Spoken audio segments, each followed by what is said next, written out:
We're learning Tanya, and we are by chapter 4.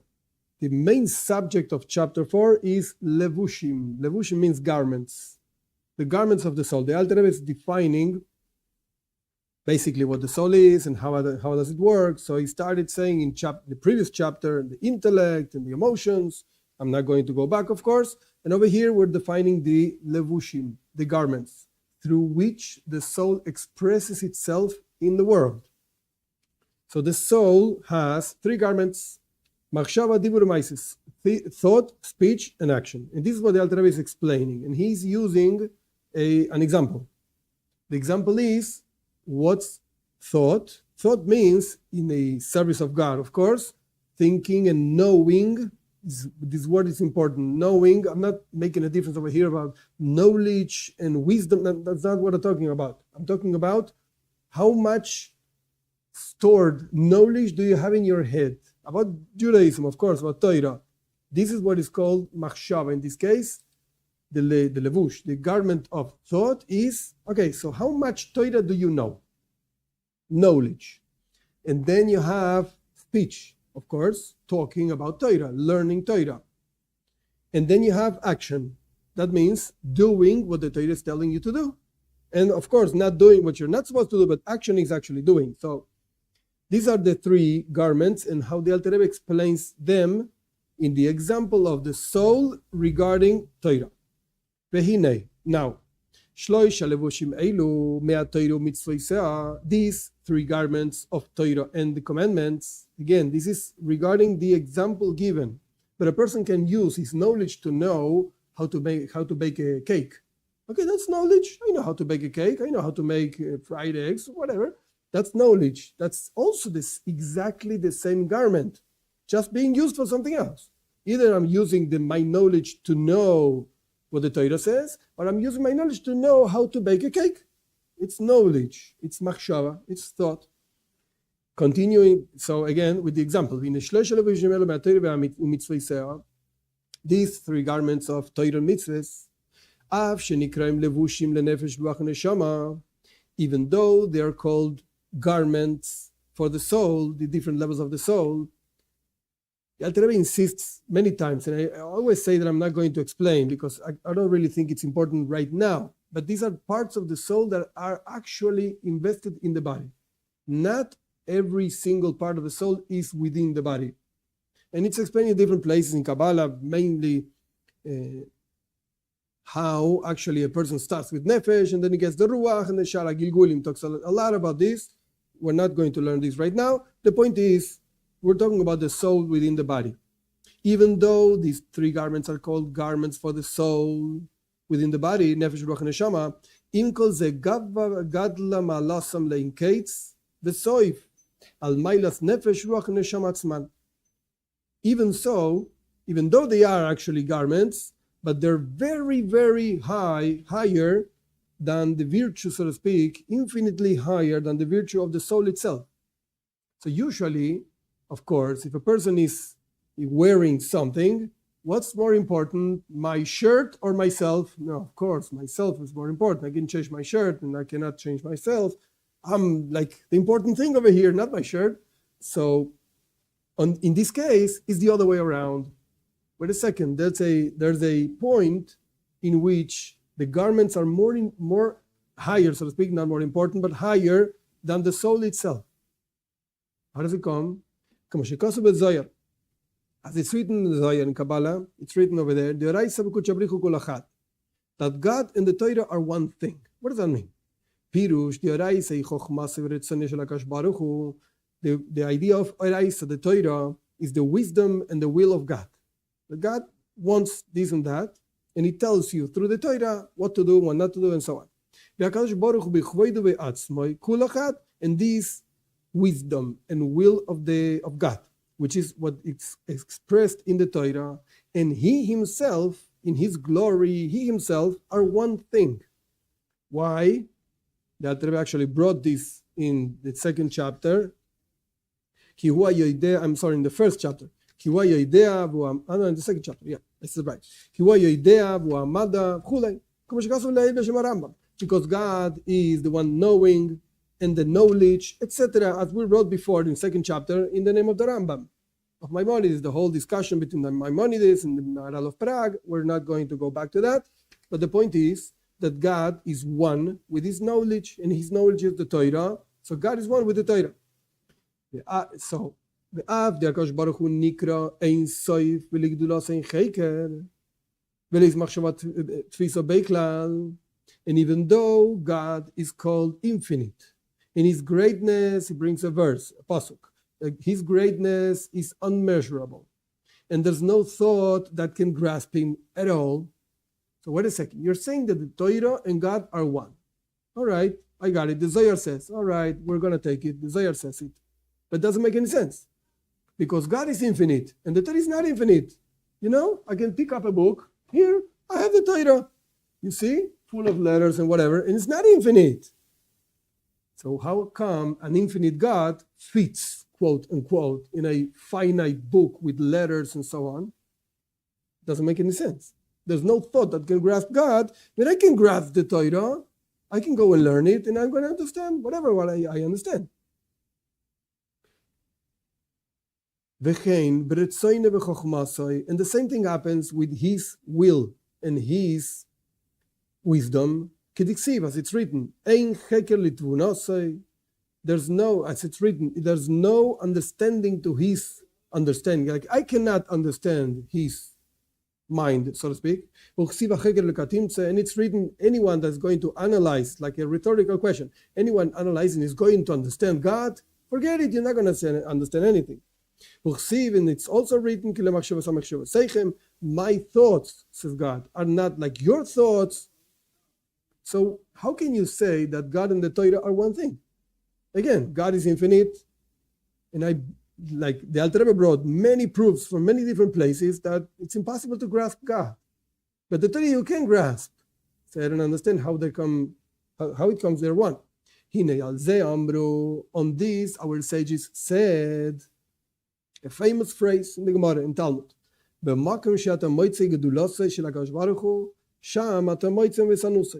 In the same place where you find the greatness of God, there itself you can find the humility of God. What does that mean?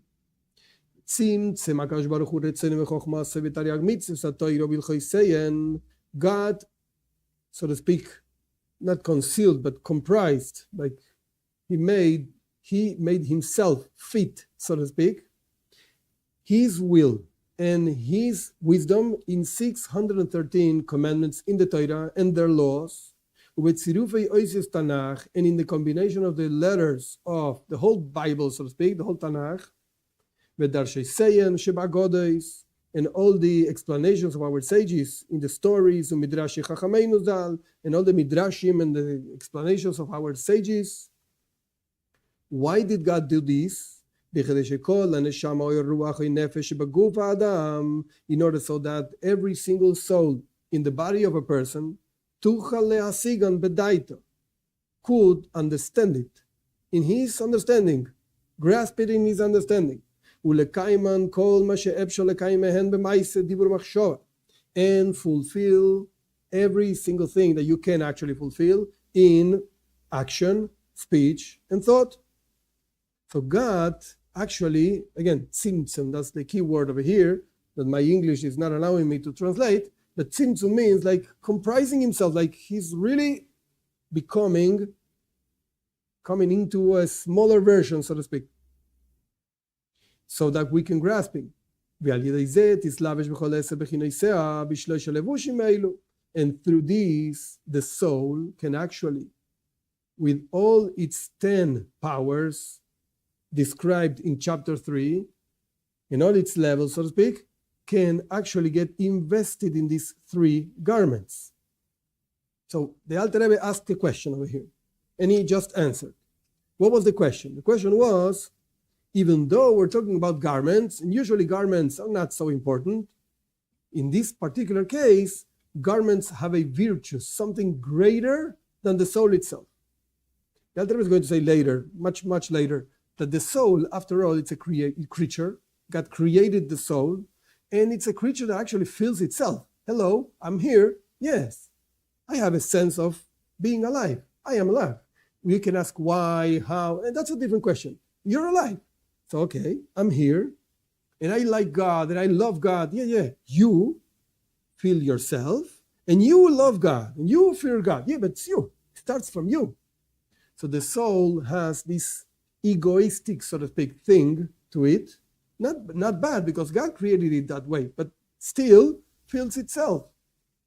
And the garments, what does it mean, the garments? Oh, Torah.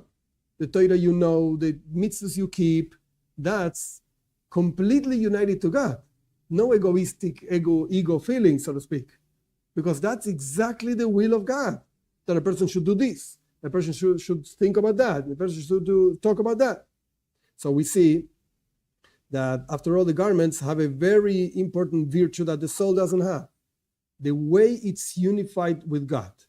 And the soul is only invested within the garments, so to speak. But it's not really one with the garments. And the garments are really one with God. The soul is one with God through the garments. But the garments are really one with God. Veloch, and that's why, since the Torah actually, so to speak, it's a smaller version, so to speak, of God, actually expresses God's will perfectly and God's wisdom perfectly. Veloch, and that's why. That's why the Torah is compared to water. Actually, the Torah is compared to many liquids. Water, wine, oil, in different places, in different contexts. But in this case, the Alter Rebbe talks about water. How's the water? The water comes down from a high place to a low place. The same thing happens with the Torah. Came down from its glorious place. Which, what is that glorious place? The will and the wisdom of God. And he repeats, and the Torah and God are one thing. And there's no thought that actually can grasp God from that place of complete impossibility of understanding. Misham nasa veyarda, madrega le madrega. From there it traveled, so to speak, Torah, and came down in the hidden levels, level after level, in an infinite chain of worlds, of levels, to the point that the Torah came down and it got invested into physical and material things and the things of this world. Like the Torah talking about when you buy a cow and you want to exchange it with a donkey. He's talking about material things. This food you can eat, this food you cannot eat. Wear this thing, don't wear that thing. He's talking about material things. But really it is the wisdom of God. Shehein, these material ideas that the Torah talks about, it's the most of the mitzvahs, of the commandments of the Torah actually are physical things and their laws related to those commandments and so on. And the Torah also invests itself in the combination of letters, physical letters, ink on parchment. You can actually read it, pick it up and read it. The 24 books of the Torah, the prophets and the writings. Why? Why did God do this? So every thought can actually grasp on those material things. Like if the Torah talks about a cow, I know what a cow is. I saw cows, I touched cows. Okay, so I can understand what it's talking about. Yeah, but the truth is there's a very deep, profound understanding beyond the cow. Yeah, but it shows itself as a cow, as talking about a cow. And even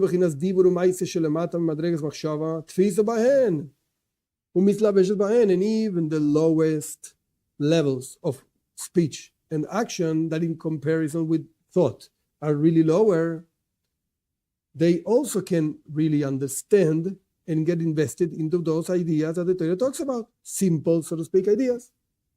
And since the Torah and the commandments what actually wear, so to speak, they are on top of, they are the garments of all the 10 levels of the soul described in chapter 3, and the whole 613 members, so to speak, of the soul, from the head to the toes. So you get over here that the whole soul is completely tied, so to speak, to the lace of life, or whatever you say, the cord of life. I don't know how to translate this. Hashem, literally. And the light of God, literally, is surrounding and clothing, so to speak, from the head to the toes, the whole Torah, the Torah, the whole soul. The Torah vests, it's a garment to the whole soul. It's written, God is my rock, I will take refuge in him. I'm not so good in English. That it's written like a shield. My will crown you. This is talking about the will and the wisdom of God. That are actually invested, the will and the wisdom of God, in the Torah and its commandments. So we see that the reason why God actually made the Torah come down, that's why it's compared to water, it's so for us. It's for our benefit, not for him. He doesn't need this. It's for our benefit, so we can grasp him. Then you can ask whether he needs us to grasp him. That's a different philosophical question. I don't care. This is what he wants, that we should grasp him and understand him. How does he do this? He's infinite, so he actually put himself into the Torah. Actually, the Talmud says, the Alter Rebbe doesn't bring it, but the Talmud says something very interesting. The first word of the Ten Commandments is Anoichi. I'm God, your Lord, and so on. Anoichi. And the Talmud says it's actually 3 words. Anna nafshich savis yahavis. I myself, says God, I myself in these writings gave. Like I gave myself in these writings. Anna nafshich savis yahavis. You want to take me? Take the Torah. Take the Torah. And actually, the Alter Rebbe brings it later. He says, the prophet says, every person that is thirsty should go to the waters. Now, do you really need a prophet to tell you that if you're thirsty, go drink water? Like, every simple person knows that. So what is the prophet saying? If you're thirsty of God, go learn Torah. Oh, yeah, I didn't know that. You need a prophet to tell you that. You would never think that by just learning a book, you will connect to God. No. Okay, so the prophet comes and says, are you thirsty of God? Learn Torah. Velochen. That's why our sages said, Amru, they said, it's much better one moment of repentance and good deeds in this world than the whole life in the world to come. Why? Because what's the world to come? What does that mean? The Talmud says the tzaddikim, the righteous people, are actually benefiting from a ray of divine presence. That's the lashon itself. Ziva shchina, a ray from divine presence. What is that? Shutainu ga'asaga. That's the pleasure of understanding. So what does the Gan Eden, the paradise, the Jewish paradise look like? Understanding God. That's what it is. Like others have, 70 women or whatever. We don't have that. We don't care about that. We just want to know God. That's all we want. That's the Gan Eden. That's the paradise. And the Rambam says this clearly at the end of his book. It's not my invention. Now, it's impossible for any creature, even the highest and the loftiest creatures, angels or whatever they are, lehasi, to grasp God. It's impossible. They just get some reflection of the light of God. Just a very, very small reflection of God. And again, reflection means it's not the same thing. It's not the thing itself. It's like a hologram. You see a whole body moving and somebody talking. Yeah, it's not the thing. I want the thing itself. I don't want to see a movie I want the actor itself. I want to talk to him. So over here in Gan Eden, in the paradise, you have Eizo hahara me'er Hashem. You have some kind of reflection of the light of God. Velochen nikra b'shem ziv hashchina. That's why our sages use the language, a ray of divine presence. A ray, ziv. But God Himself in His glory, forget it. He repeated it already like 3-4 times this phrase in the same chapter. There's no thought that can grasp God. Forget it. By definition. Except, you can grasp Him, except except for when the Torah gets invested, grasped and invested in the Torah and its commandments, and then the soul grasps that. I'm sorry, I jumped at one line. And the Torah, it's really the soul is invested within God Himself. So when you are invested within Torah, since the Torah and God are one, like the Alter Rebbe says now, Torah and God are one thing. So when you're invested in Torah, you're actually invested with God. When you connect yourself to Torah, when you understand Torah, when you have Torah in your mind, and this is an introduction actually for the next chapter. When you have God in your mind, you're one with God. I'm sorry, when you have Torah in your mind, you have God in your mind. That's what I meant. When you know Torah, you're actually knowing God. Actually, the Talmud says, the Alter Rebbe also doesn't mention it over here, mentions it later. Torah says, when you're learning Torah, what should be the feeling of a person learning Torah? Just as in the moment when we receive the Torah. It was the Torah says, the Talmud says, they were afraid, the Jews in Mount Sinai, they were afraid, they were, again, Eima, Ira, it's the same thing. They were trembling. It was a tremendous situation. That's what you should be feeling when you learn Torah. Because right now, God is within you. God is with you. He's giving Himself to you right now. That's what the feeling should be, just as was the feeling of the Matan Torah. And he goes again, because it's not so easy. So he says, you see, he's asking exactly the same question he asked before. Even though the Torah actually gets invested in lower things, material things. Again, I'm learning about a cow, a guy that wants to interchange a cow and a donkey, a guy that stole this guy. That's what you're learning about. So why are you telling me that I'm one with God by learning this? I'm talking about a cow. So the Alter Rebbe gives a fantastic explanation. It's short, it's so powerful. I'll give you an example, says the Alter Rebbe. It's like hugging the king.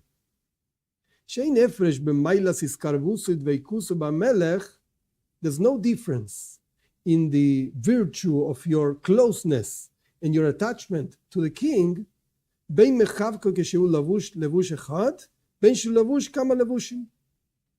It doesn't make a difference whether he's wearing actually one piece of garment or he's wearing many pieces of garment. Like when you hug your son. Am I hugging the shirt of my son?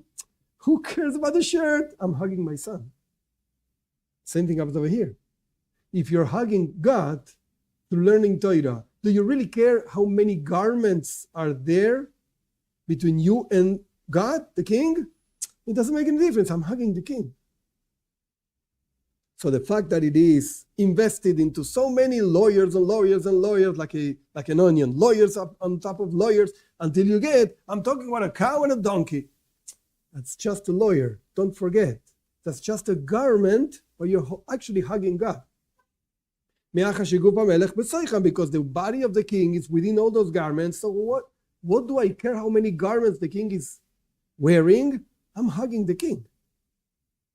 The same thing happens the other way around. And the Alter Rebbe again is preparing, so to speak, to go into the next chapter. If the king is hugging you, it's just you hugging the king. What do you think? He doesn't care, like a dead thing. I'm here, hug me if you want. I'm not going to move myself. No, no, no, no. The king is hugging you also. Bizroyoi, with his arm. Even though this arm has a garment on top of it. You don't see the arm of the melech, of the king. You see the garment. Yeah, but the king is over there. As it's written, in Shir Hashirim, the Song of Songs, his right hand, so to speak, right arm, is hugging me. Shehia Torah. This is referring directly to the Torah. The whole Shir Hashirim, Song of Songs, people think is a man and a woman, and you're nice, I'm nice, or whatever. It's talking about God and the Jewish people. And in this particular case, the right hand, his right hand, is talking about the Torah. That it was given from the right hand, so to speak, of God, which actually it's a reference to the kindness of God and the idea of water that we said before, that it comes down. So as a summary of chapter 4, first of all, the Alter Rebbe told us there are 3 garments, machshava, dibur, ma'aseh, thought, speech, and action. He gave us the example of the mitzvahs, knowing Torah, learning Torah, or doing the mitzvahs that are related to speech, and then doing the commandments, of course. And then he explained that actually these garments connect you to God, and they're much more connected to God than the soul itself. In other words, this is not going to sound nice, but I think it's important to say it. It's not enough just to have a soul to be connected to God. Like many people say, I'm a Jew in the heart. I feel like, Christianity is all based on that. You just believe on, and that's enough. You can do whatever you want. Just believe in me. I'm the whatever. That's not enough. Judaism says, no, you didn't get anything. The main thing is action. Do what you have to do. Talk about what you have to talk, and think and know the things you have to know. That's the main thing. And that's what's going to connect you to God, not your heart. No, of course, it's much nicer to feel love for God and fear for God. Yeah, that's important. And he spoke about it in chapter 3. He's going to talk about it later in the 40s, in chapter 40s. But the main thing over here is, are you actually doing what you have to do? Because by doing that, you actually get connected to God. You are hugging God, and God is hugging you. That's chapter 4.